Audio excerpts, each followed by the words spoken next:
मित्रों, जय भीम, नमो बुद्धाय। बाबा साहब डॉक्टर आम्बेडकर द्वारा लिखित बुद्ध और उनका धम्म ग्रंथ वाचन की श्रृंखला में आइए आज हम पढ़ते हैं इस ग्रंथ के 10वें अध्याय को, जिसमें बाबा साहब डॉक्टर आम्बेडकर बात करते हैं कि किस तरह से सारी की सारी दासियां राजकुमार सिद्धार्थ को जीतने में असफल रहती है। बहुत ही रोचक ढंग से बाबा साहब डॉक्टर आम्बेडकर लिखते हैं इस अध्याय में कि राज दरबारी उदाई के ये शब्द सुनकर स्त्रियों के हृदयों में उत्तेजना पैदा हो गई और वे राजकुमार को जीतने के लिए अपनी सीमा से भी आगे बढ़ गई। लेकिन अपनी भाव भंगिमाओं, अपने कटाक्षों, अपनी मुस्कुराहटों, अपने नाज नखरों, अपने कोमल अंग संचालनों के बावजूद अंतःपुर की उन षोडशियों को स्वयं पर कतई भरोसा नहीं था। लेकिन उस राज परिवार के मुख्य दरबारी उदाई के नियंत्रण, राजकुमार सिद्धार्थ के कोमल स्वभाव और प्रेम मद की शक्ति के कारण उन दासियों ने पुनः भरोसा प्राप्त कर लिया। तब वे सारी की सारी दासियां अपने काम में लग गई और राजकुमार की स्थिति ठीक वैसी हो गई जैसे हिमालय के जंगल में विचरते हुए हथिनी समूह से घिरे हुए हस्तिराज हो। उन दासियों से घिरे हुए वो राजकुमार उस मनोहर उद्यान में ऐसे सुशोभित हो रहे थे जैसे सूरज अपनी राजसी उद्यान में अप्सराओं से घिरा हुआ हो। उनमें से कुछ दासियों ने रागातिरेक से उन्हें धीरे से धकेल कर अपने सीने से लगाया। कुछ दूसरी दासियों ने लड़खड़ाने का बहाना करते हुए उन्हें जोर से अपनी बाहों में भर लिया। तब अपने कंधों को उनके ऊपर झुकाकर अपने लता जैसे हाथ उनके ऊपर रख दिए।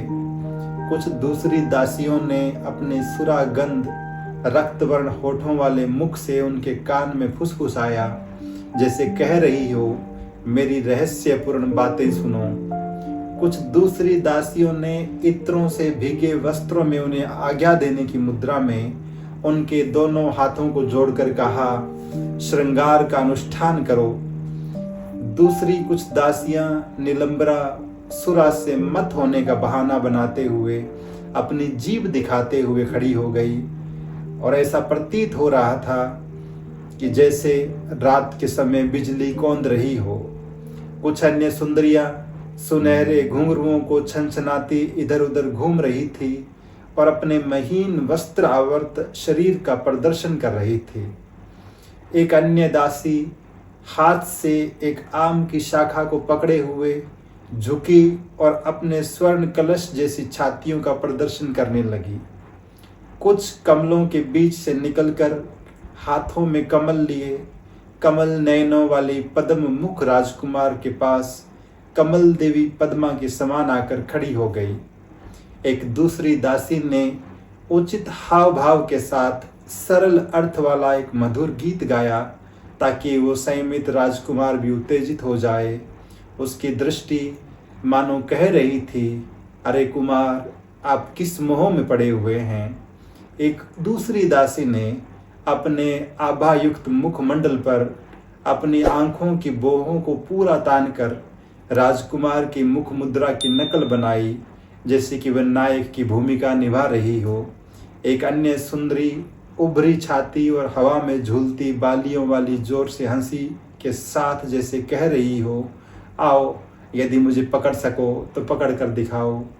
जैसे ही वह चलने को हुए, कुछ दूसरी दासियों ने उन्हें पुष्पहारों की लड़ियों में बांध लिया। कुछ दूसरी दासियों ने उन पर मधुर किंतु अंकुश के समान चुभने वाले शब्दों का प्रहार किया। एक दासी ने तो उन्हें बुलाने के लिए अम्ब वृक्ष की शाखा को हाथ में लेकर वासना में डूबे हुए एक फूल को दिखाया और पूछा, कुमार, ये किसका फूल है। एक तीसरी ने पुरुष जैसी चाल और हाव भाव बनाकर कहा, हे स्त्री द्वारा पराजित, जाओ और इस पृथ्वी को जीतो।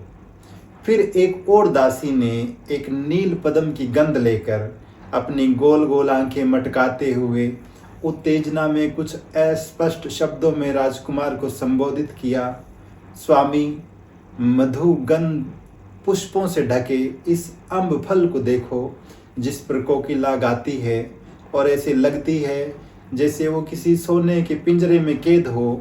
आप यहाँ आओ और इस अशोक वृक्ष को देखो जो प्रेमियों का शोक वर्धक है, और जहाँ मधुमक्खियाँ ऐसे गुंजार करती है मानो वो आग में नहा रही हो। यहाँ आओ और अम्ब लतिका से लिपटे इस तिलक वृक्ष को देखो, मानो श्वेत वस्त्रों में कोई पुरुष किसी पीले वस्त्र धारणी महिला से लिपटा हुआ हो। अंगूरी रस की तरह प्रकाशमान पुष्पित इस कुर्वक के पेड़ को देखो जो इस प्रकार झुका हुआ है मानो स्त्रियों के नखों की लाली से रंजित हुआ हो। इस तरुण अशोक को देखो जिसकी नई नई शाखाएं इसे चारों ओर से ढांके हुए हैं। यह ऐसे खड़ा है मानो हमारे हाथों के सौंदर्य को देखकर शर्म से गड़ा जा रहा हो। आप आइए इस झील को ही देख लो जिसके तट पर सिंधवार उगी हुई है, मानो श्वेत वस्त्र में एक सुंदर रमणी लेटी हुई हो। स्त्रियों का राजसी सामर्थ्य देखो कुमार, पानी में चकवी आगे आगे जाती है और उसका नर चकवा पीछे पीछे चलता है, ठीक इस तरह से जैसे वो उसका दास हो। आओ मत कोकिल का संगीत सुनो जो गा रही है, और दूसरी कोयल हूबहू उसकी नकल करते हुए उसके प्रेम को अपनी स्वीकृति भी दे रही है।